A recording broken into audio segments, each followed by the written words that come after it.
I just felt so cool. Yeah. And I mean cool in like the rebellious sense, like parking in the burbs, filling my backpack up with cans and like the rattle while I was walking down, even though it's fully legal. Yeah.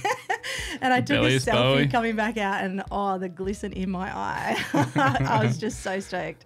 And I saw it on my phone and I was just like, this is sick. Like, this is one of the coolest Right, things I've ever this is what seen. the festival's going to be like. 100%. And I was like, man, I can't wait to get down to Canberra. I can't wait to see this piece in person. I was so hyped. And then from afar, kind of online through the gram, watched the progression of the drama. I'd gone through such an emotional roller coaster even deciding to paint the piece. You know, that was a huge thing for me. I certainly hadn't given much thought to like, well, what am I going to do? I was more concerned about being bullied like by men, well, toxic men, because I painted it. Like I was really concerned about putting a target on my back. I was reading all these comments, which you should never do. No, I got so caught up in this stupid cycle. You really shouldn't. And I was walking this fine line where I was like, I have to stand up for what I believe in. For a long time, probably in my career between 2012 and 2016, I was in a gnarly depression because I didn't think I was pretty enough for success. That was my reality, like proper. And the culture of like, my skin or my waistline or my boob size being more important than my mental health was very real.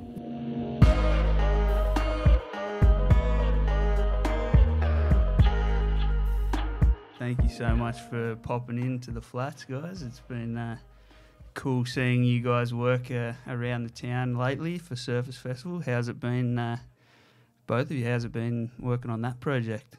Interesting. Yeah, super interesting. I'm still kind of knackered. I feel like that was a really busy start. Yeah. For everyone. Yeah. As well, the organisers and everyone, and the artists, And such, like, I feel like everyone was kind of knackered before the actual festival especially began. when it's a first one. Yeah. You know, there's hiccups that I think it's something don't that's necessarily never really happening. been done in Canberra. Yeah, so hopefully, things kind of just smooth out a little bit. They iron out the kinks a bit if they're going to do it again. But I mean, credit to them for, getting the first one actually happening, because I think people have tried before a few times in Canberra to get something like that happening. It hasn't really gotten off the ground. So yeah, right. Like loved all the additions with the panel discussions and the workshops and the dancing and all the stuff in Hague Park. Yeah, it was super dope. I think a lot of that was add-ons, like outside of the actual festival structure, which I thought like they could even be beefed out even more next time. Yeah, well, it's awesome we could catch you guys during a busy time. And Smalls, you're not from Canberra anymore. I'm always going to say I'm from Canberra. You're still home still a Canberra here, boy. but you're in Gold Coast at the moment. Yeah. How's it been coming back?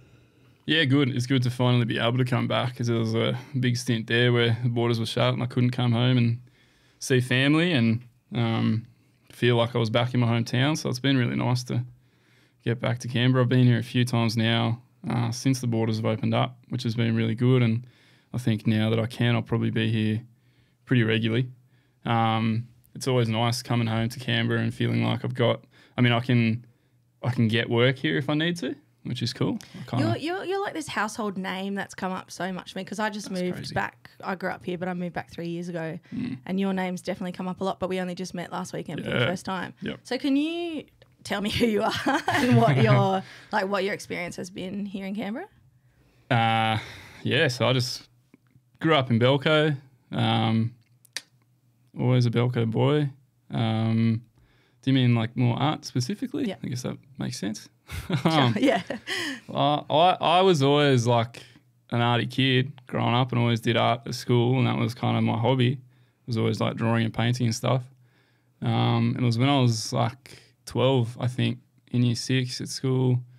My older brother actually had a mate who did graph, and he was over at our place one day and he like did my brother's name, like drew it on some paper in this graph style. And I just thought it was like the sickest thing ever. So I kind of, I don't know, just got real curious about like graffiti lettering, and, sitting in the back of the car driving around, we'd drive past the Belco basketball stadium covered in graph. I'd be like, oh, that's sick. I'd go play soccer at Lynham, see the walls at like the futsal centre at Lynham, be like, oh, that's sick.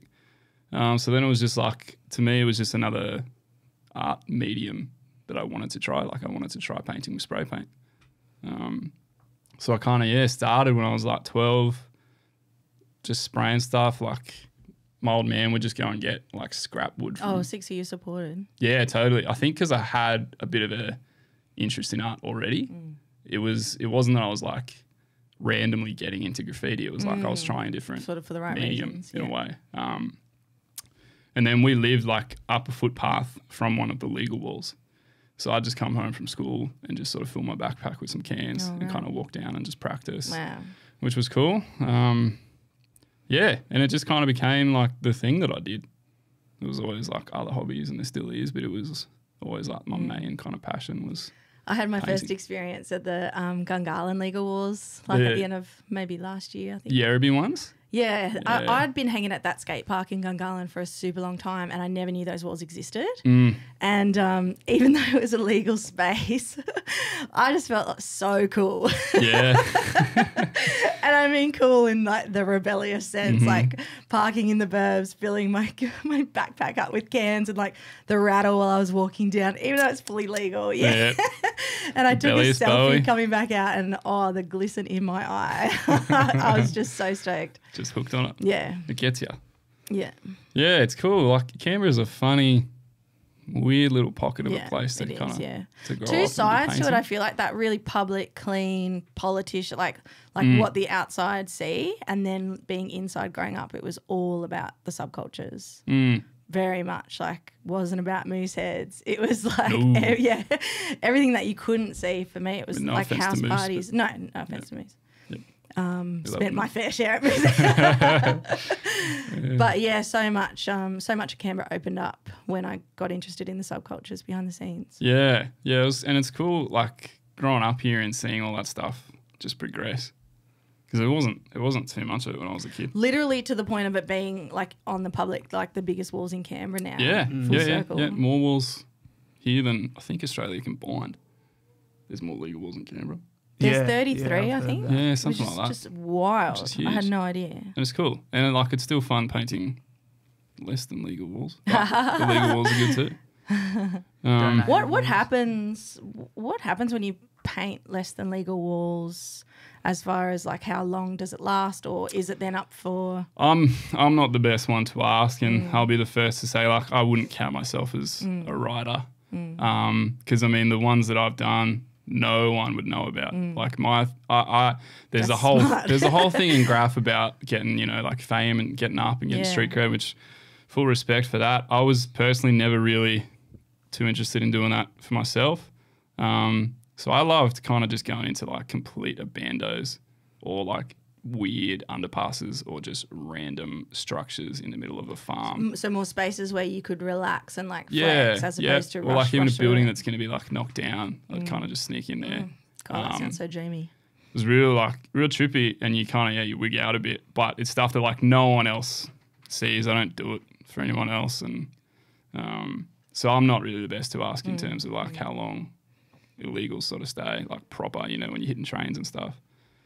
But That is so like I can't even imagine I can't imagine the fear and I guess the rush, but yeah, I've had a pretty safe, a lot of super independent travel, which has led to like some pretty dangerous situations for sure. But that lifestyle just feels so out of reach for me of that sort of late night breaking of the law. I don't know if I could do it.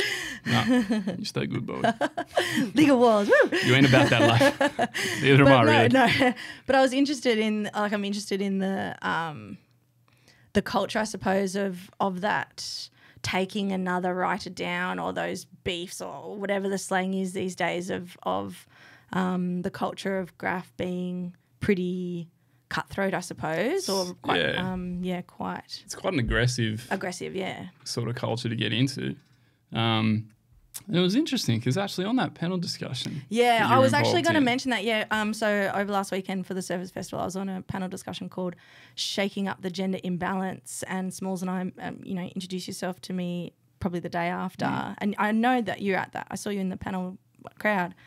And when you started telling your stories, I was like, why weren't you on that panel? Like, and throughout the panel, I was thinking like gender imbalance. Like, why is this a female-only panel? Like, we need to be having conversations with men about why there aren't more women. And I want to hear from you about, like, yeah, what that environment's like as a guy, let alone, you know, for us. I know how it feels for me, and therefore I'm not in it.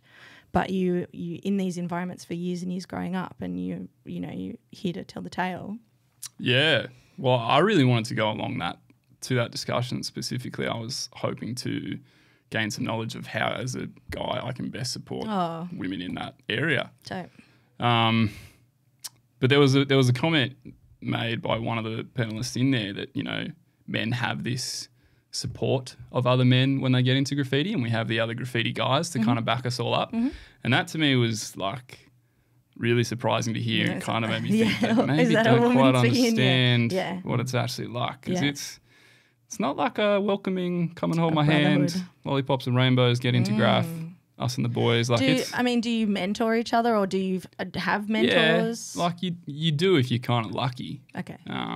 But like I said, it's a fairly aggressive kind of environment. What does that mean then if you do survive a few years and you're still painting or you're still writing at the end of it? Like, what kind of person do these men become, having grown up sort of in that culture? You get all kinds, I guess. And again, I'm not going to claim that I'm a writer or even like I wouldn't even call myself a graffiti artist anymore. You know, and I don't want to like really speak on the behalf of someone that would. Just speak on your own behalf. I guess, yeah. So I guess I was kind of lucky in knowing who I wanted to associate with and who I wanted to become prior to kind of getting into that stuff. But yeah, I guess it can be like a bit of an aggressive kind of violent culture to get into. Not to say that, you know, all writers are bad people at all. No, not at all. And I mean, I spent a lot of time in the skateboarding culture and surf culture, like all of that, all those male-dominated fields. It's pretty aggressive. And even if people are getting on, certainly the house parties and the drugs and the aggression around self-directed personal exploration, like through your craft, there was just a lot of like energy directed towards their board or their bike or whatever they might be on when things weren't working out. Yeah, it's an outlet, I guess, and an expression. Yeah. But I mean, graph, like, you know, originally I was like, it comes from crime. You know, and there's still that sort of criminal element to it that can be really appealing to some, which is probably always going to be involved in some way. So I guess anything that, you know, comes from those sort of roots isn't going to be all happy smiles and welcoming. Yeah, but also, I mean, this sounds to me like a community who want to express themselves in ways that they feel like they're living in a system where they're not valued or they can't express themselves. And not to generalise, I'm speaking on behalf of myself as far as like trying to find outlets for my voice. Yeah, it is quite hard, really. I mean, punk music's ripper and just finding the right people to feel like you can be yourself with. Yeah, for sure. But yeah, it took me a super long time to find those people. Yep.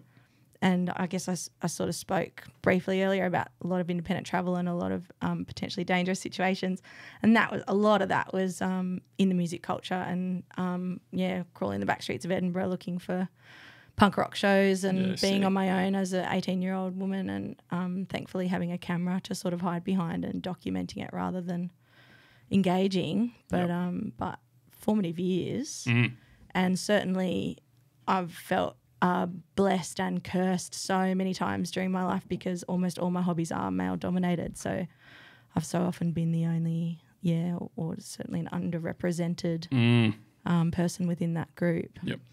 Which has been pretty gross at times. Yep.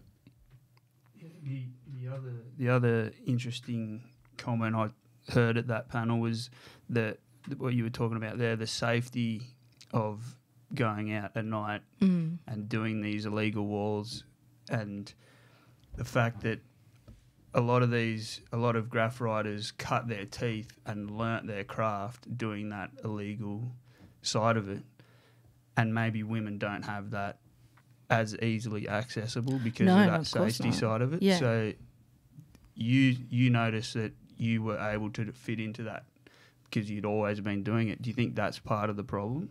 And with that development side of it, because it is the development side. Half the writers at this festival were originally graph writers, and they were the ones getting that time on walls even if they're illegal kind of thing. Yeah.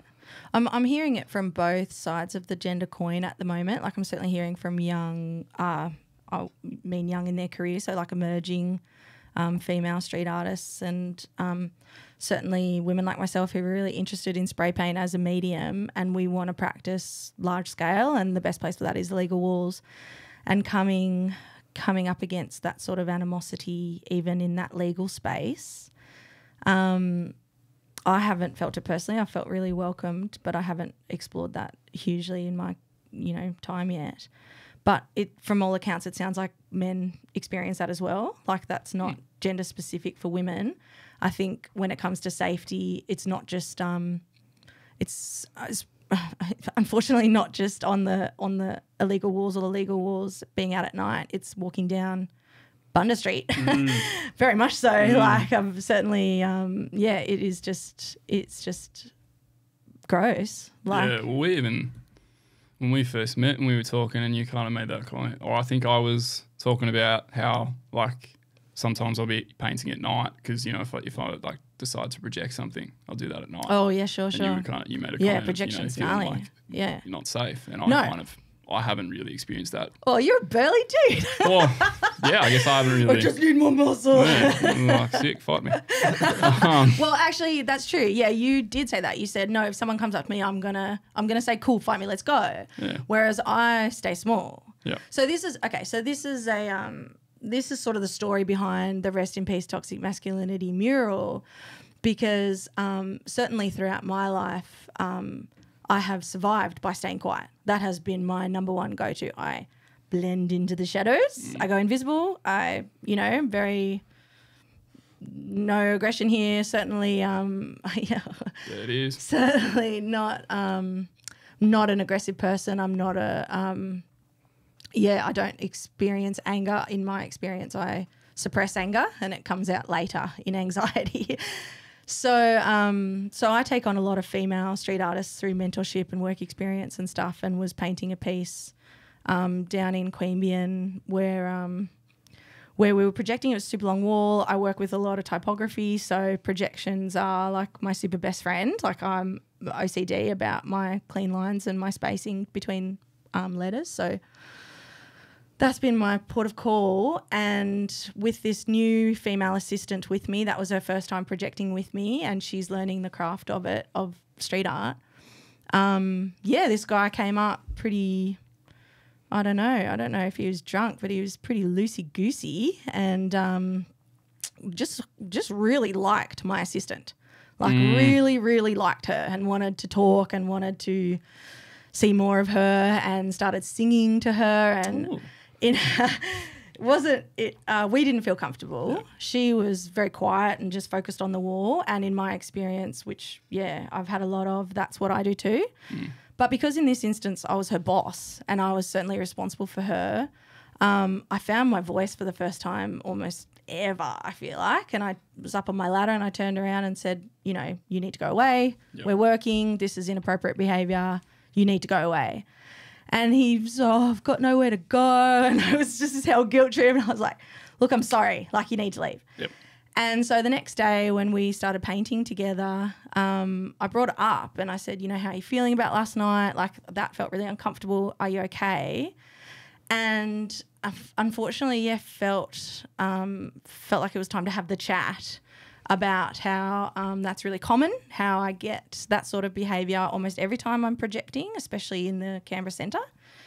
And it's really important that you have someone else with you, and you can certainly let the police know that you're going to be there so that they keep you in their rounds. Like, this was just normal practice for me. And just through the need to explain that, when something's so normal for you, and then suddenly when you have to explain it to someone else, you're like, hang on, this is fucked. That's exactly what's happening for me right now. And that was just super normal. Like, I've been painting, like, I come from a sign writing background, so I've been painting the public space for over 10 years now. So this is really normal for me. Yep. So that led to this pretty, you know what it's like when you're sort of sharing the wall with someone, you can bro down a bit, you open up over the course of a couple of days.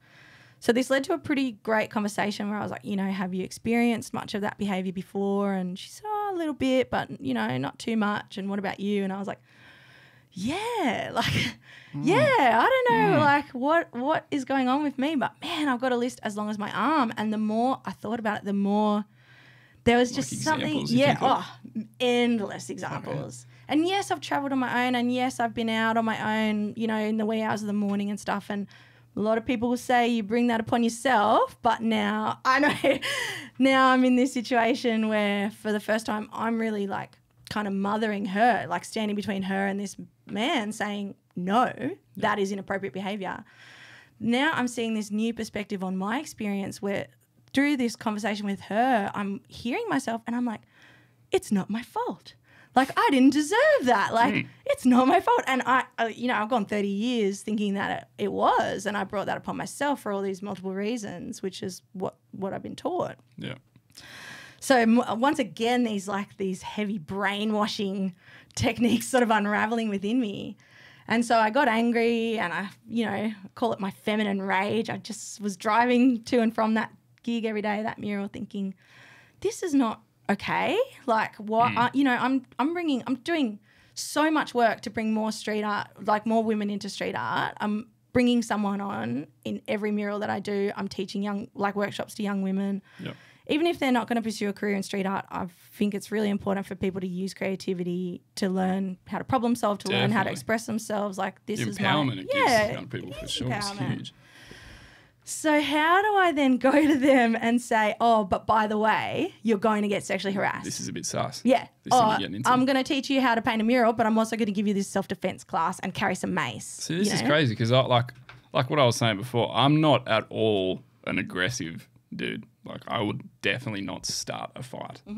But I've never had to consider, should I let the police know that I'm painting here? Or even really put that much thought into my safety. Yeah. I kind of just don't even really, there's not much second thought that goes into that because I kind of just go and paint.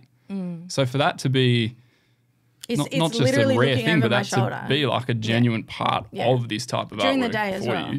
Is crazy. And I was kind of, you know, I was really interested in the topic, like in chatting today about like what barriers do women face that men don't getting into art, because, you know, it seems like it's kind of, well, anyone can go get some paint and anyone can go paint a wall. It's got nothing to do with.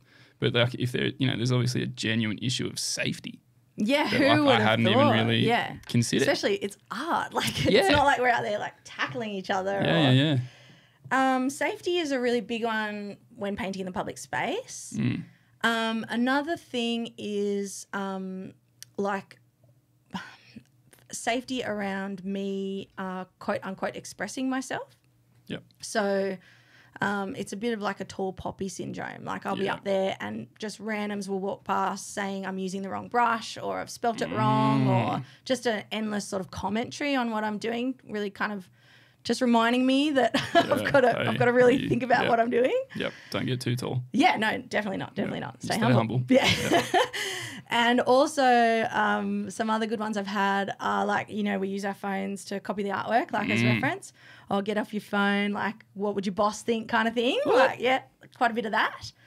Really? And the other thing is from women saying, oh gosh, like, you're so brave. I could never do that. Oh my God. And they're like, they feel sick on my account. Yeah. Like, they're just their sort of like ashen face, like of me up a ladder in the public space saying like, yeah. But I get that when I'm out camping by myself too, actually. I've been up in the snowies and stuff on my own, and a lot of women saying you're so brave. Why? Yeah. Because, And that's, I mean, I can see why that is brave, but it shouldn't be. No, certainly shouldn't be. That's what's such an issue. It shouldn't be that I, like, regardless of whether I'm in a relationship or not, it shouldn't be that I need my man to go with me outdoors. Yep. Like, what? Yep. What? But I mean, that piece too, like that toxic masculinity piece. Rest in peace, toxic masculinity. Yeah, is such a burner. Thanks. And he's one of the sickest pieces I've ever seen. And I didn't look at that and think, ooh, that's pushing the boundaries. Yeah. Because it seems like on the way here. It seems like such a message that everyone should back. I feel like it's like my inner child is like, I'm just going to put a pretty flower here and some bubbles. And it's like a piece of trash. Burn it. And like, just quickly, like, not to mention how technically challenging it is to paint a crushed up aluminium can. I've never tried it before. With gold that you have nailed. Thanks.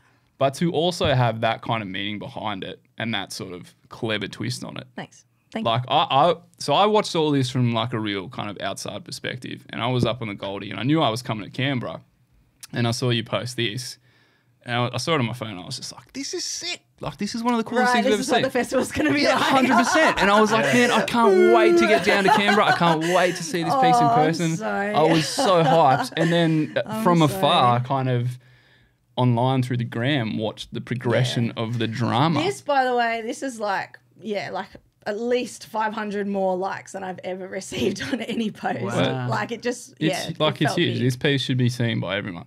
Look at this. Men's health, mental health. Like, look at my hashtags are so innocent.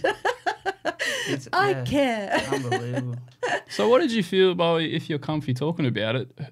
Like, when I don't even know how to. Like, where did the drama come? Like, where was the issue? Oh, there were so many, and so many that I honestly I don't know what's real anymore.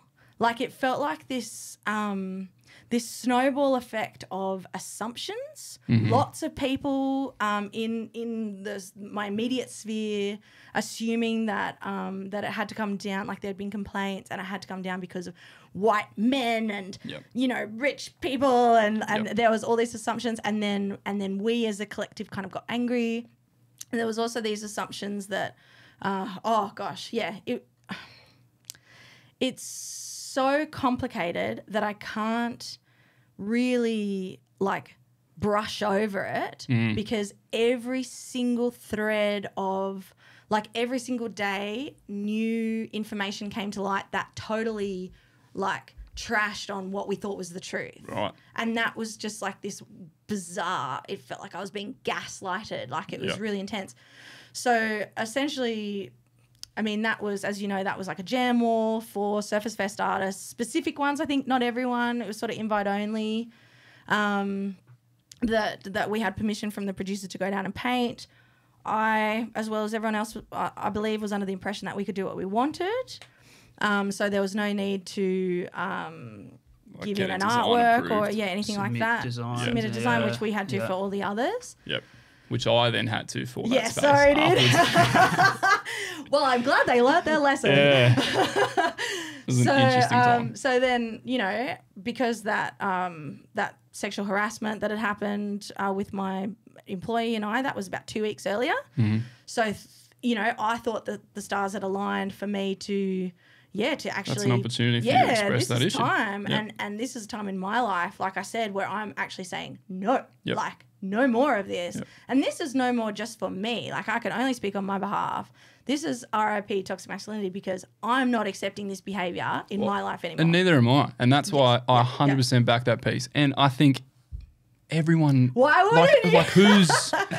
who is against that message? They're obviously just, you know, they honestly. What I think happens potentially, I feel like, I mean, I can only assume this. Well, exactly though. Exactly. People, I think guys get confused about what toxic masculinity is. Yeah. And I think some guys will feel as if that is an attack on them as men. And that's an anti-men message and that's an anti-masculinity message. Yeah. Which I don't think it is. But you know a bit more about it maybe. Yeah. But it's a shame that kind of has that, like, we need to clarify it in a way, which I guess is a conversation that we, needs to continue. For sure. Let's just, for the audience, let's just clarify what we believe toxic masculinity to. Well, I think one of the challenges about it is it can be quite difficult to just simply put into words. Yeah. But I feel as a guy, it's something that you know it when you see it. Yep. You know it when you hear it. Yep. And you know it when you feel it. Yeah. Amen. But, amen. And there are definitely guys that I don't think they get before. that. Amen. Preach it. And amen. Yes. Hallelujah. A toxic man. Yeah, no, I mean, I feel the same way. I think the biggest difference in me is that generally when I've experienced toxic behaviour from men, I feel totally disempowered. Mm. So when you say feel, it's not that I get angry or sad or anything. I just go, whoa, like I'm nothing. Yeah. I'm absolutely worthless. And who was I to think that I could have, thought that I could do this essentially. And when I say toxic masculinity and when I say misogyny, this is very much filtered to me through women as well. Like this is a part of our culture, and it's filtered through women when women say, oh, you know, don't rock the boat. Yeah. Or keep your head down. I mean, you know the examples, but I've certainly experienced misogyny intensely from women who also buy into that sort of system. So I mean, I see, you know, an anti-toxic masculinity message as a message that every healthy person should be behind. And it's not a message that is attacking masculinity or attacking men. Like I consider myself, I guess you could say I'm a bit of a blokey bloke. My hobbies include mowing my lawn and building stuff out of wood. But I don't feel, you know, saying RIP toxic masculinity is coming after me at all. And I guess some of that comes from my security in who I am as a man. True. I'm not insecure. I don't think that people get offended I don't think they would say that they're insecure though. No, definitely. I don't think people are going to admit that. But I think guys that are kind of like, oh no, like don't say anti-toxic masculinity, you're just coming after men. I love being a man. I'm allowed to be a man. Like, yeah. But this is a greater conversation about what it means to be a man in Australia today and what masculinity, like what are the traits and I did want to comment on that, which is why the VB can comes into it. Like the artist statement behind that piece is that, you know, collect rubbish off the side of the road. A lot of my art's more environmentalism themes.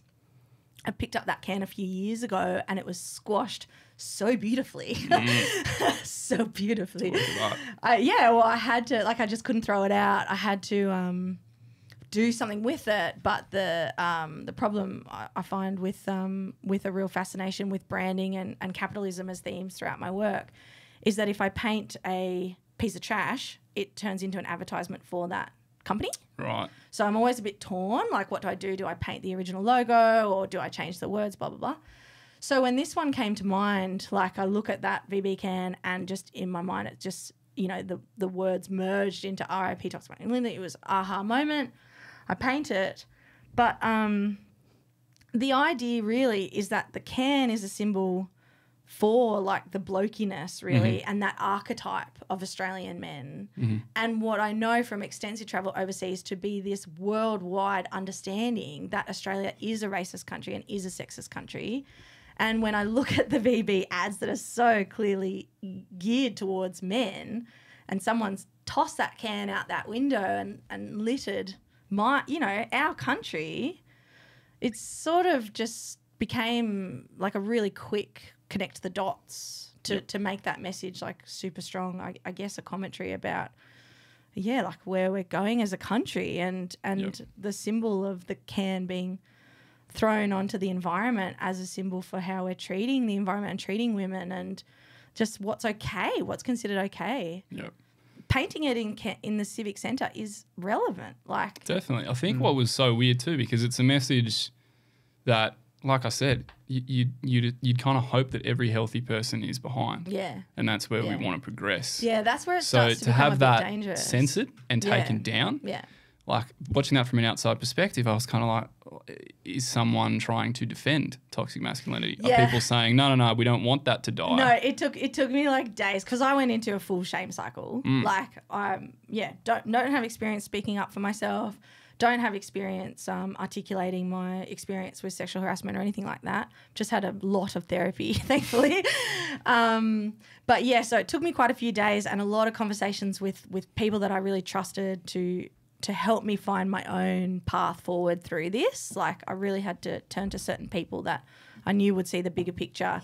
And it was finally like probably 5 days later that one friend said like, oh, I'm a toxic man and I'm offended. And I just burst out laughing and almost had like tears coming down my face because, that's what I imagine you can happening. get offended is if you admit to be someone who assigns to be toxic. This is exactly what I imagine happening, and I imagine being this kind of thing where people are like exposing themselves and calling themselves out and be like, sick, let them do that. I mean, and that's sort of like in a really twist of fate way, that's the plus side of this experience, is that it has highlighted some of these issues that are really underlying.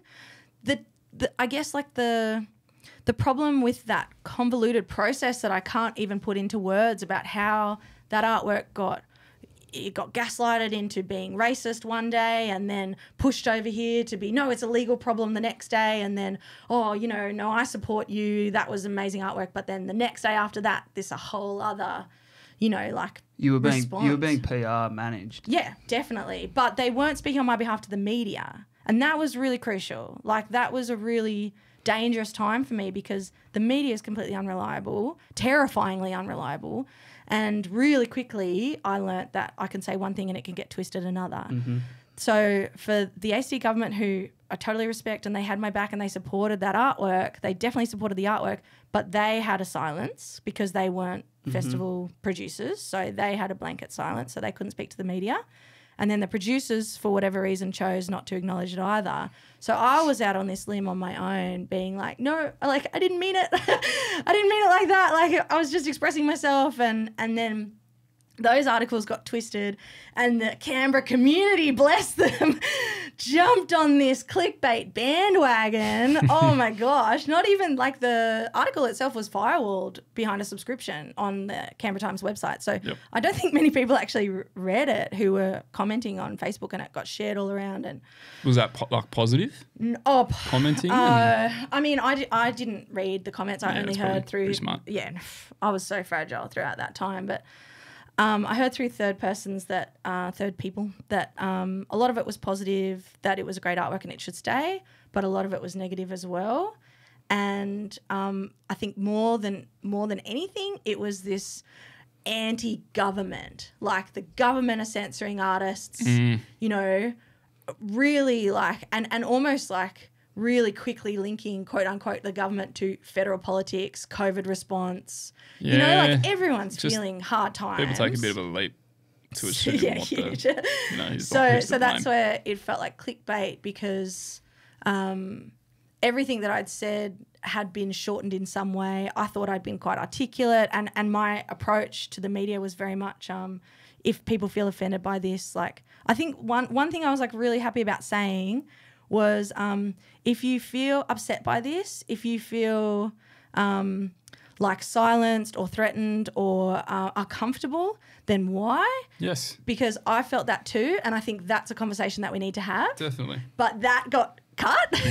So it was like, if you feel uncomfortable, if you feel unsafe, why? And then that full stop, and I was like, no, like, you've cut out the most important part, which is let's have a dialogue. Definitely. That's like, it's not just like you are the enemy. No. You know, it's this thing, and it's not as if like you can kind of say, you know, that person's got toxic masculinity, but I don't. No, it's in general just a thing that we kind of have in our culture. In our culture, yeah, and we see it on the telly all the time, and it is the equivalent of the boys will be boys, and I mean, it's really, really toxic behaviour. Let's say toxic behaviour. Yeah, it's not necessarily. Is absolutely a conversation that is worth having. Just got really. You know, I've had a lot of good news media in Canberra through my International Women's Day projects, through really well-supported government-funded grants. And they get like a few, like I get a call from the nan, like, you know, the family friends, oh, we saw you on the news, like, blah, blah. And then this was like like, artists censored by the government and the whole population. I just thought like, wow, this is a sign of our times. Yep. Like, people are angry right now, and people are...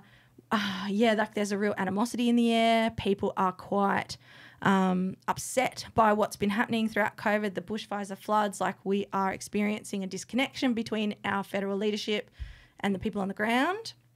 And so, for some reason that's, thankfully I suppose the artwork hit the nail on the head in ways that I certainly didn't foresee. It's also just such an odd thing, it seems, to have a street art festival but then censor and when that street art is a little bit risque, that's like, oh no, we can't have that. No, well, I think that comes down to this public face of Canberra. Yeah. And the nature of this festival being private walls. Yep. And who owns those private walls. Yep. I mean, like, I don't know, but I can only assume, again, with assumptions, got to be careful. But anyone that does have the finances to own like a massive apartment or office block in the Braddon civic area are probably, I don't know, on a different chapter to myself. Potentially.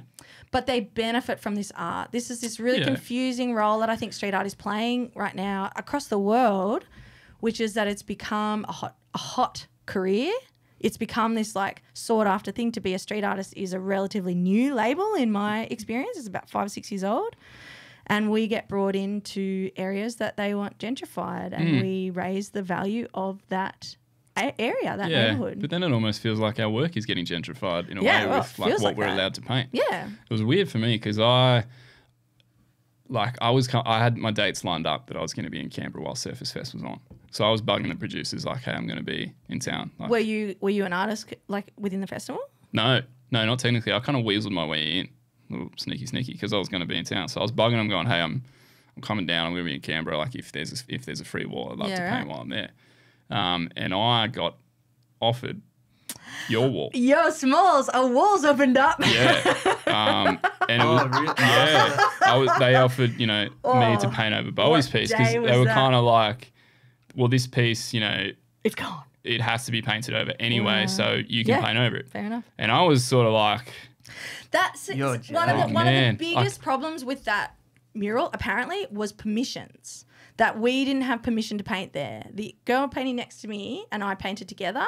She was on the festival committee, and that's why it felt like censorship specifically for me, because the story was that we actually didn't have permission to paint there, even though we'd been told that we did, and that my artwork had to go. Hers could stay. Mine had to go.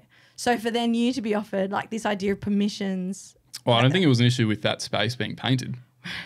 That's where Sorry if I've just called someone out, but that wasn't the vibe I got. That's what I mean when I say I don't know what happened. Yeah, I was told all these different obviously reasons. isn't this obvious, this is the person that made the call. No, and unfortunately there was never that sense of like, hey, this is the reason. Here is your closure as to why this is not at kind all. of been an And if issue. I had received that sort of information, I definitely wouldn't have gone to the media. Like if I had been told early on, hey, this is inappropriate, or, but none of that came from my leadership team. Well, it seems like one of those odd things that happens so often, it seems now, where people, they're not offended, but they're worried that someone else will be. Right. And I think everyone's that's the like case of the offended private on someone building else's owners, behalf in case they are, Yeah. which is when it was weird. It was kind of like, who is this offending? And if they're getting who are you offended by worried it, why do we care if they're offended? Like, let those people be offended. Open up that discussion. Do you feel like we're in a state of political correctness in Australia that is stopping change from taking place? I don't know. Like, I think our art, like this art form, is just going through a weird kind of thing. Because now I feel like it's a whole separate discussion, even just like what street is art versus murals. Yeah. I don't even call myself a street artist anymore. Now I don't really like that term. Why? I mean, that's the whole discussion in itself. But like, the term street art, it was always a little bit weird, and it's kind of been ruined for me by the amount of people that when I'm painting come up and go like, oh, our city needs more street art, but I hate graffiti. And you're sort of like, what are you talking about? Like, and I get that all the time. People are like, street art's great, but I hate graffiti. And I'm always like, you can't. I say to people, like, you can't hate the caterpillar and love the butterfly. Oh, and like that's street so artists, sweet. there's this thing where street artists, I think, have kind of ruined it for themselves. Where you get street artists that are just a bit like, they kind of sniff their noses, like stick their noses up and look down on graffiti. And for me, like, graffiti's where it started. Like, that's the roots. They're like, connected. Street artists use paint designed by graffiti artists for graffiti artists. The reason that people now are accepting of large-scale aerosol artworks is because of graffiti writers sort of paving that way. And then there's, just this kind of public view that street art's good, graffiti isn't. Well, street art is, again, like it's benefiting society. Yeah. It's benefiting the capitalist structures. It's just this weird thing for me where I kind of I guess I try and just avoid labels in general. And for me, like if I'm getting commissioned and there's a brief, that the wall owner has said, this is what I want, and I'm painting that. I don't feel like that's street art because that's not me. I feel like that's a mural. It's not free. It's not free expression on the street. And to me, like street art, it has to kind of have some element of personal expression Yeah. or some sort of challenging message or something, you know, that I guess is where it sort of comes from is. That was something that I found very challenging about the festival that's just passed, because I was brought in with this real promise of you're going to be an artist. This is not a design festival, you know. Like, sort of mural festival. No, this is free expression from your artistic space. And then on both my walls, it really got, like, it was very apparent that I was not allowed to express myself, you know, freely. Yeah. I don't know what they thought was going to happen. Well, and this is where it was funny for me, because, like, I said I'd been bugging them if I could have a wall. Yeah. And then when I got offered your wall, I didn't feel like I could turn around and go, no, I don't want a wall. Yeah, true. But I also was like, I don't want to paint over your piece. One, because it was such a burner. And two, I didn't want to be a guy that painted over that piece. And I was really worried about the message that would, how that would look on, how that would reflect on me. Did you know at that point that it had been in the media or only was that just from your personal? gram? Yeah. I probably didn't, like, I wasn't seeing the Canberra Times and stuff articles, but I was definitely seeing your updates about it, and I was sort of following it on there. So we kind of made the call, like, nah, I'm not going to paint over that wall. Like, one, because I just didn't want to, and two, it didn't sit comfortably with me as a guy. It's interesting painting over that it wasn't discussed with you. Oh no, well, But I thought, like, So I gave permission for the piece to come down because it was getting pulled in heaps of different directions, like racist and legal and all this, like the legal responsibility in case VB came and knocking, which I've spoken to a lawyer about, and I think I'm a gay. Yeah. But yeah, it just, like, really quickly, while I was in this sort of shame cycle of, like, oh no, I've stuffed up, I'm making people's jobs difficult, I've rocked the boat, and here I'm getting reprimanded for it. I should never have done that, you know. Like, I was definitely going through my my usual sort of cycle. Then at that point, hearing more and more about these concerns from different parties, I certainly gave permission. I just said, this is way too hard. This is way too much. Like, I was really concerned that I would get pitched in the media as the baddie. Villain. And this is my home and my career. Like, Canberra is my town where I work. So I gave permission for it to come down, and then every day it was still up. And I was really just, like, in this kind of weird state of, like, what is going on? And Lisa, the street art coordinator, recently told me that she was, like, really dragging her feet just to give me some time to think about it, which was a really, really beautiful gesture on her part. But that's, like, this word censorship might not seem appropriate, knowing that I've given permission for it to come down, but we have to question, like, why was I in that position? And why did it, like, it certainly felt like being gaslighted, that I was then pitched as this, like, potentially insensitive or racist artist or whatever that might be, that to put it up in the first place was, like, so wrong or so insensitive to not consider other people's feelings, blah, blah, blah. So did you even consider all those toxic men's feelings? Yeah. Did you even consider that, boy? I've spent my life considering toxic men's feelings. I've done that enough. So it was just such a difficult position to find myself in, and so far, like, I'd gone through such an emotional roller coaster even deciding to paint the piece. You know, that was a huge thing for me. I certainly hadn't given much thought to, like, well, what am I going to do? I was more concerned about being bullied, like, by men, well, toxic men, because I painted it. Like, I was really concerned about putting a target on my back. Which is very ironic well, with the piece. Given the piece, but again, it was just sort of knowing, I suppose, that I was speaking up. And the reason we stay quiet is because it's unsafe to speak up, and it can lead to violence, and it can lead to, you know, worse. Well, it's funny for me because when I did get that wall to paint, they were like, you could paint it, but you can't paint anything. They essentially said you can't paint anything with meaning. Like, it had to just be kind of pretty pictures. So that made me want to go twice as hard. And I was really considering coming down and doing a portrait of you holding a VB can that said the same thing. Or, like, you wearing one of the T-shirts or something. And just kind of being like, you know, it kind of made me just, and it started this weird kind of thought in my own head of, like, now we walk this really tricky balance that like you and I, this is kind of what we do for a living. It is, yeah. And you have to be really careful of like not burning bridges. Yeah. Which is then just this weird thing because like as an artist, like you want to be able to express yourself and you want to, you want your work to kind of stand for something.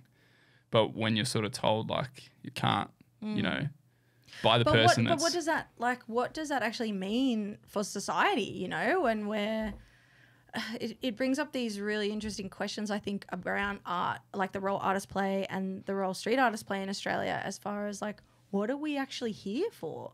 Like, are we really just prettying the world? Like, I don't know. I thought that we had an obligation to hold a mirror up to society and encourage people to think differently and see things differently. And when we're told that we can't do that by our allies, so to speak, by the people who are street artists or who are facilitating those quote unquote safe spaces, what does that, what then? Like, it really brought up this real deep sort of root of questioning around, do I have to do this anonymously? Do I have to be gender neutral, and have no face or no name to it? Or, or am I going to lose my career if I actually want to express myself and my own experiences? Yeah. And my talent. Yeah. My raw talent. Yeah. And it's a tricky thing. Like I always sort of feel like no matter what, I have my values and I have my morals and ethics and what I stand for. And, there's times where I'll get like, I don't know, offered a job and kind of feel like that doesn't go, that doesn't match up, align with my values. Or like I'll have comments made about my work. Yeah, I want to ask you about the Ash Barty mural because I didn't realize, I saw the mural, but I certainly had no idea what you're experiencing on the other side of that. And I find that so fascinating that you've sort of had this very similar experience, but from the other side of the gender coin. Yeah. Tell us about your Ash Barty mural. Well, so I painted this portrait of Ash Barty for a tennis club in Brisbane, and they got in touch with me for it, and they. Yeah, there it is. And basically they said to me, we want something that depicts Ash's determination and her sort of power. And they wanted something that reflected her Aboriginal heritage. Oh, dope. They run a lot of workshops for young kids, like playing tennis. So they wanted something that was kind of inspiring to them. And they sent me a couple example images of what they're after, which was very similar this is poses. fully brief driven. Yeah. It sounds like you've nailed the brief. Yeah. Well, I like to think so. Yeah. They were stoked with it.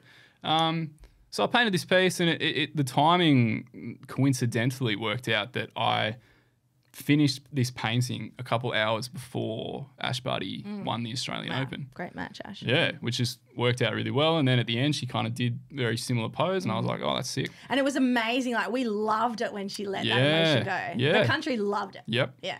But it was this really, really odd experience that came out of it because the ABC came and interviewed me for it. And they took a photo of me in front of it, and that photo did the rounds. You could say it kind of went viral.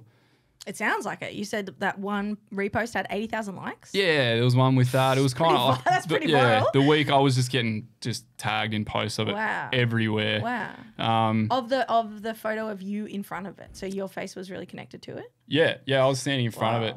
Wow. And it was just this really weird experience because I wouldn't look at this at all. I never thought that this would be a controversial piece. You know what I mean? I just thought I was painting a portrait of Ash Barty. Well, you were given a brief. Yeah. And I backed that. I was so keen for that brief. I was like, this is sick. But there was just this overwhelming, consistent theme in the comments section of these pages where it was getting shared of both people hating that I had displayed Ash showing aggression and hating that I had displayed the colours of the Aboriginal flag and not the Australian flag. Okay. And a lot of people were saying, Ash is much prettier when she smiles. Oh. She has a really pretty smile. Why haven't I painted her smiling? I got a lot of this, Ash doesn't look like that. Our Ash doesn't show anger. That's really interesting. A lot of our Ash is humble, and we love how humble our Ash is. Here's this word humble again. So many people saying Ash wouldn't like that. When Ash literally herself had to approve the design before I painted it. And afterwards was like, her team is stoked. on it. What? Why? I mean, just to clarify, the word aggression and not determination. Yeah, that's what people were using. And you know, I was kind of, again, just this weird sort of whirlpool of controversy that had come out of something that I was not prepared for or expecting. No, at well, all. I mean, but also, why not the tennis club? Like, why not the people who gave you that brief? Like, you're the face to it. Well, what was good about the tennis club, and you know, credit to them, they were really supportive, and they are so stoked with it. And every time I've caught up with them, and they've read all the comments and stuff, and they've seen all the hype around it, they've been like, you know, we're absolutely thrilled with this. And it, like, in a funny way for them, has like their business has kind of skyrocketed since, and they've had that many people coming out specifically just to see it, which has been really cool. But I then sort of accidentally found myself as this voice of defending a woman's right to show power and determination, and to celebrate and encourage that. And having these people, like, I was getting people message me directly being like, Ash wouldn't like this. Ash, you know. What? And all these people, all these people like, our Ash isn't like that. And like, she's not your Ash. No. You know, like, what?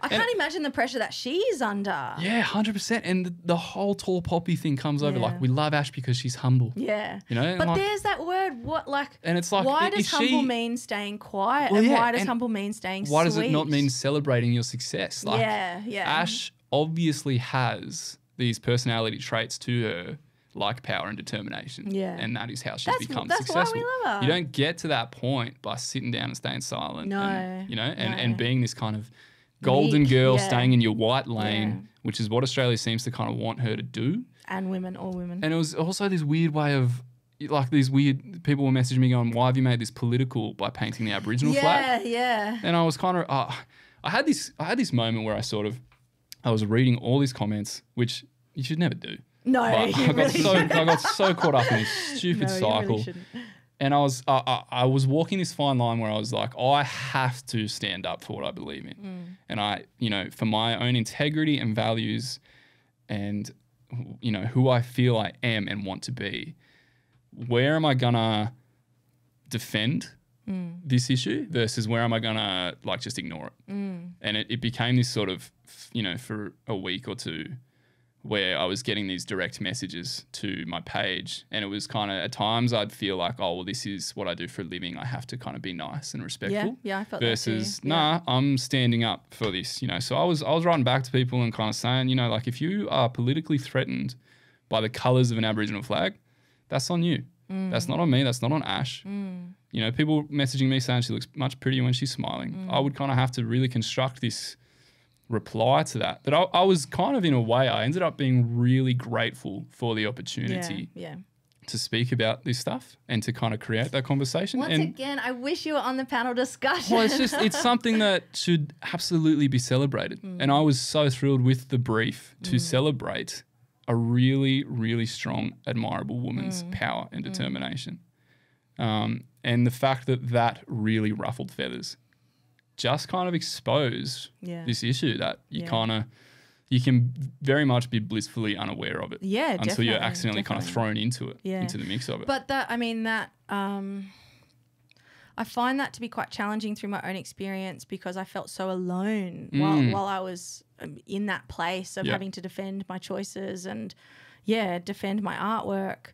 And yourself, even though that was a brief, like, we're in a society where bad stuff's happening all the time by, like, corporations where there's no face to blame or anything. And we're out there sort of just doing these, like, very small surface level artworks. It's a private tennis club. Yeah, literally. that gave me a brief. Through social media, but we're fully, like, responsible, quote unquote, responsible for this piece, but also for everyone else's feelings from it. Yeah, and there's this weird, I just wanted to say to people, like, you go and paint her smiling. Like, if you're upset that this painting isn't her smiling, sick, go and paint Ash Barty smiling if that'll make you happy. Why are people, like, it feels like people aren't really, I want to say it feels like a bit of a gender stereotype on both sides now for men and women to not express themselves or not express their emotions very comfortably.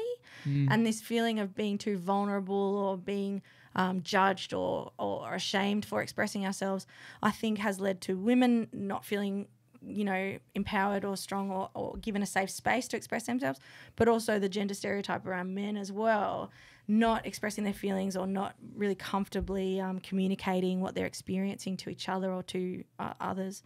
And then it gets pushed down, Yep. and then comes out in these like pretty aggressive outbursts that that are super uncomfortable or put other people in a position of feeling uncomfortable. Yeah. I don't know what I'm really getting at, but it feels like a bit of a like we're seeing a pattern here. Well, I think like potentially there's a bit of fear involved. Yeah, for both mega, sides, yeah. and in different ways too. And I sort of like I went along to that panel discussion, and like I said, I was really keen to learn some ways that as a guy I can best support women. And the way the discussion kind of went at the end of it, I sort of felt like, oh, I'm just kind of going to stay silent here. Well, I struggled with that as well. It felt like the panel was there to point fingers at bad men who'd made us feel uncomfortable. At times it didn't even feel it was bad men. It was just at men. Just men, yeah. And I feel, just doesn't help and anyone. I understand, and like there are some men that are just big boys. Yeah, but women too. I've had some extremely Yeah. difficult female clients Yeah. who've And had me in tears a lot. It comes out of this sometimes like this fear of speaking up as a man, and it's so important for us as men just to listen. And I guess you don't want to come in as a man going, I'll talk and you tell me what I need to do. It's like more like, I want to listen to what you have to say and learn. But there is, I guess, also these times where it doesn't feel like that conversation is facilitated or the opportunity for a genuine man to ask a question of how can I support is kind of offered. I don't think a panel discussion with 4 women is attractive for men to come and listen to. I felt like we were just speaking into an echo chamber of like preaching to the choir. Like the people who were there, There are really genuine, healthy men that want to help. So it's a shame if they get excluded. Yeah. And it almost kind of alienates them a little bit. And I feel like that's kind of an opportunity missed in a way. That panel discussion, obviously, like best intentions.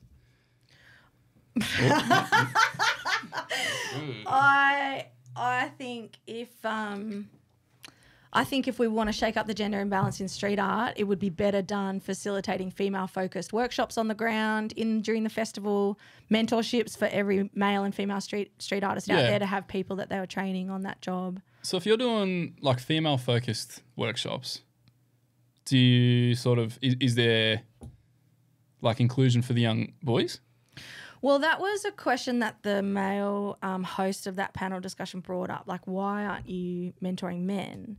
And I didn't have a very well-prepared answer, and I later really kind of regretted that I said, I just prefer sharing the wall with women, and it's important that I am respected as a boss, and sometimes men struggle with that sort of authority, dare I say it. But more importantly, I was mentored by my mum. And our grandmother, like her mother was a female artist. So I come from a long line of female mentorship, and that's drilled within me to pass down my skills because they're hard to learn. They're super hard skills to learn. Yep. So it's not to say that I don't teach men. It is, I've taught like heaps, probably more workshops with all genders. Yep. Than I have with just female specific. That's something that you and I, like another thing we have in common. Yeah, that youth work. Yeah, that's another thing I'd really like to talk with you about. It's not to say that I'm not or that I haven't mentored like heaps of guys along the way. It's that right now in this current climate, it's important that I talk about mentoring women. Yep. And that it's important that people know, that young women know that there's facilitation going on for them if they are interested.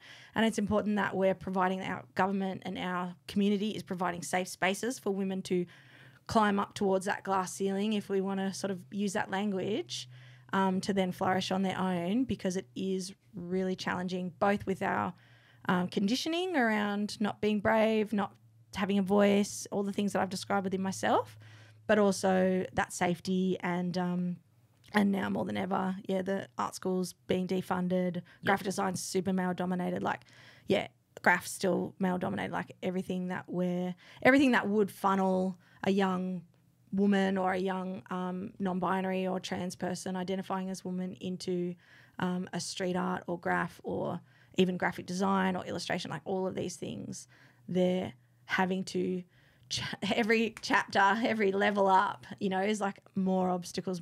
So if I can just do my best to make that go as smoothly as possible for them. Yeah, it's sick. Back yourself, because you can offer that.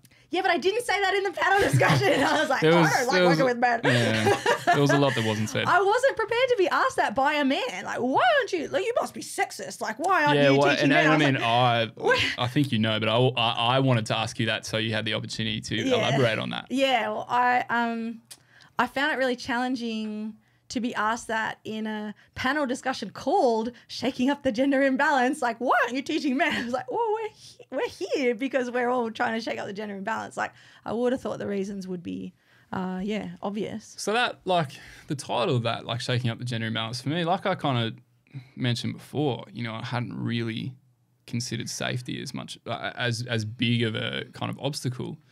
If girls and women are getting into street art, what are some of the other barriers that they face that guys maybe don't? Because like I said, it's very easy to kind of think, I mean, for me, the biggest barrier as a kid was I wasn't 18, so I couldn't buy my own paint. Yeah, right. There wasn't really many others. Okay. I could go and buy paint. I could go and find a wall and I could paint. Okay. It wasn't as if it was like, it wasn't meant to be supported or it wasn't meant to be facilitated. It was meant to be like... No, yeah, almost the better that it wasn't. Like it was just my own thing. I was just doing it because I wanted to. My teenage years were like extreme conforming, like a lot of pressure to fit in and be kind of invisible.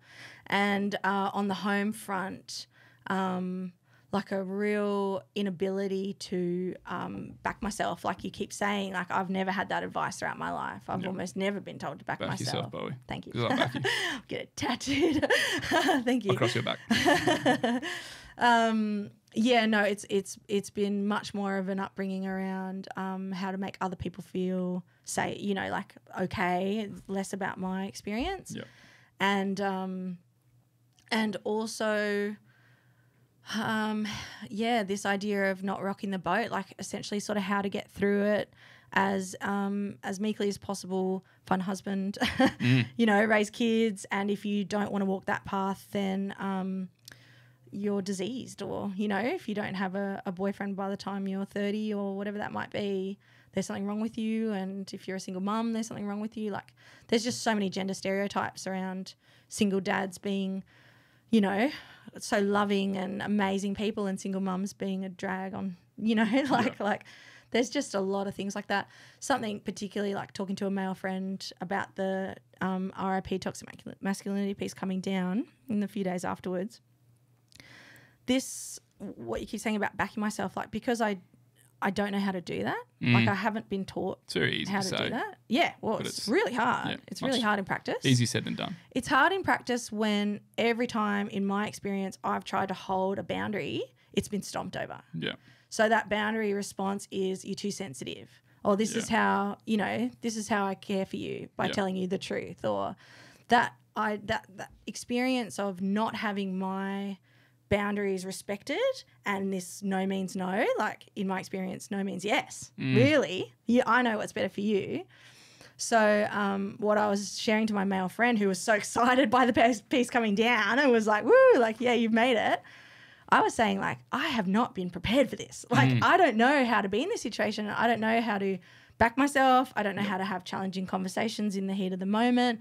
I don't know how to experience other people's emotions and not take them super personally and not go into a shame cycle. Like I just have not built up that practice, which I'm learning as I go. But when it comes to talking about other young women who, are trying to run their own businesses, expressing themselves in the public space, holding their own generally with male clients, because they're the ones, well, certainly in my experience, that own the businesses, certainly the pubs and the bars and stuff that I was painting at.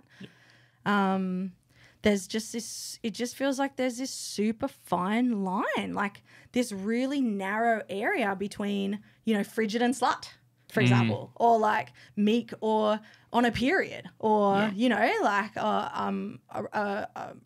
being able to be stomped all over or a total bitch. And there's this really narrow space that we're just constantly, I can speak for myself, I'm constantly, or certainly in the past more than now, but hyper vigilance of not wanting, oh my God, how can I word this email so that I don't get, my reputation definitely. So this feeling of everything being able to get taken, you know, because women lie for attention, men tell the truth. Right? There's just all this stereotyping and like this culture really of Well, I was thinking actually too, like, you know, and I keep telling you to back yourself. And for me, it's kind of easy to say. And I was sort of thinking, you know, for me, like I'm very, like I've been saying, you know, I stand for what I believe in. It's very important to me to stick to my morals and my ethics. But then I kind of realized like that's probably easier for me to do than it may be for you, because I get, you know, I probably get more chances to like speak out. As in, you know, if I do that, like if you speak out, that might be like, well, Bohie's done. Yeah, that's how it felt. Yeah. That Whereas if certainly was the fear around this. Yeah, potentially for me, you know, like it's easier, as in like people are more forgiving potentially, or like, also men are strong for speaking up, right? Women are a nuisance or feminists, or right? Like there's just different definitely different standards. Different stereotypes, different narratives. So I kind of wonder, like, if you had painted that piece. Yep. Like, yeah, it's interesting. What would the reaction be there? I mean, we'll never know. Maybe one day I'll. I thankfully, like, I haven't lost my reputation, and I haven't, hopefully, fingers crossed, like, damaged the rest of my career by painting it. But it's an interesting place in my own life where my experience with sexual harassment or misogyny or, my personal experiences are now entwined with my career. Yeah. And I've done that by painting that piece, but have I? Like, I'm having to educate my employees on harassment, right? Like, it's not, that piece didn't entwine it. Yep. These are my experiences, you know, and have been for upwards of a decade now. So it's important that we talk about this. It's amazing that you're asking my experience.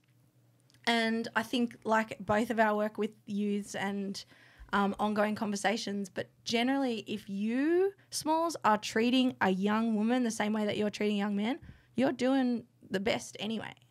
Like if you're just gender neutral in the way that you encourage young people, that's going to shape that young woman to have a totally different sense of confidence. And even that, it seems like the bare minimum to do. But it's huge. It's huge. Which is, do you feel like coming in as like to a street art scene, are other like male street artists supportive? My experience in Adelaide was very, like, it's a male-dominated scene, and I wasn't seeing very many women paint big walls. The only women that I was seeing that were having access to big walls were literally models on the side. Like, they were gorgeous. And for a long time, probably in my career between 2012 and 2016, I was in a gnarly depression because I didn't think I was pretty enough for success. That was my reality, proper. And the culture of, like, my skin or my waistline or my boob size being more important than my mental health was very real, very real. So I think that when we talk about the male gaze in street art, it's literally looking around and seeing how many women are painted, like portraits of women. Should we spoke about? Yeah, and thankfully, like, I had some great chats with some of the street artists at the Surface Festival who were super conscious of not objectifying their female models and working hard to create them, like portray them in a pretty neutral light. But that's a very new thing. And walking around Adelaide in 2015, it was hot chick after hot chick on every wall. And when you are really struggling with extreme sort of body dysmorphia or image insecurity, or looking around and feeling like you cannot experience success because of the way that you look, it's very hard looking up to a 6 or 10 story wall and seeing another gorgeous woman when we're surrounded with advertising of beautiful women. 100%. Like, why? 100%. And this came up a little bit too with my Ash Barty piece, was this kind of I see a lot of guys when they get to painting female portraits they'll accentuate the lips, or they'll make the eyelashes longer, or they'll kind of, and in a way, like I see that the same as like photoshopping a picture, and I personally am definitely not comfortable doing that. It's funny because that was a huge, there was a big kickback against photoshopping. Like there was a big, like a raising of awareness around how much women were photoshopped in advertising. Yeah. I don't know, 5-6 years ago from my memory. And a lot of conversation around, you know, for example, gym advertising, you see a man covered in sweat and a woman looking absolutely stunning, not a bead of sweat on her. Yep. That's now shifted. But at the same time, social media has become extreme, where we're seeing these physical body changes, let alone filters, and younger women experiencing gnarliness, like heavy depression, heavy like anxiety and all this stuff at like 12, 13 years old because of body image issues. Yep. This is a super real thing. And this is what I mean when I talk about misogyny within the system, because like that's filtered down. And it's like, it's funny too, like, because I kind of see street art, especially, so much of its like roots were anti-advertising. Yeah, exactly. And how you just get bombarded with billboards of gorgeous looking people. And street art was kind of this like, well, you know, if you're allowed to put up a massive billboard of a model, I can express myself here. Yeah. And then if street art is then kind of doing that, like photoshopping of women, we're almost kind of going against where it, where it started. That came for me as well, not through graffiti, but through traditional sign painting, because I wanted to inject that advertising space with something handcrafted and something with integrity. And to now be at this point in my career where I'm, being commissioned to paint pretty pictures, and we are painting billboards. Like, you know, it looks different, sure, but at the end of the day, we are advertising like a white middle class way of life in a lot of ways, and that I'm struggling with that now, particularly after this last couple of weeks. Like, I feel like I'm going to have some really big sort of deep thinking over this next year around what is my role here, and certainly doubling down on the community projects and doubling down on the female empowerment youth workshops and stuff like that, because fuck this. Fuck this. Like, no way am I contributing to this society. Yep. Not up in here. No, not up in here. Well, guys, that was amazing. That got pretty empowering. Conversation. No, truly amazing. That was awesome. We can definitely continue on, but I think that was a great place to wrap up today. So thank you so much for coming in and talking. That was beautiful to sit back and watch. So thank you very much, and hopefully see you guys on some walls soon. Thanks for having us, man. Thanks for opening up, Bowie. Thanks for talking. Thanks for creating the space. Anytime. Back yourself. Fine. Of course, afternoon.